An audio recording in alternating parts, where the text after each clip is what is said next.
Γυναίκες με ωραία στρογγυλά βυζιά. Στάσου. Στρογγυλά. Στάσου! Νέα σύμβαση αναθέτω, νέα ήθη.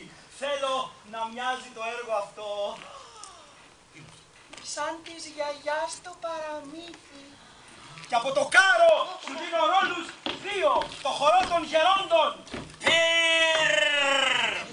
Και το χορό το γυναικείο.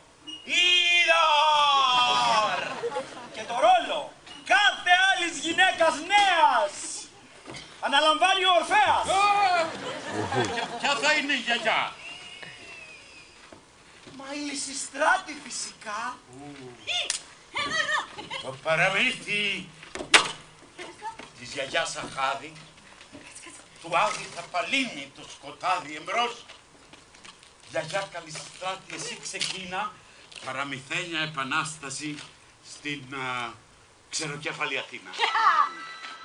Μια φορά και έναν καιρό ήταν... Κατηγορείται ο Ευρυπίδης πως προσάπτει στις παντρεμένες πως έχουν μια φυσική ρούπη στη μοιχεία και λύση προτείνει στους άντρες σαν σκυλές να τις εκπαιδεύουν με οχή μη κατώ.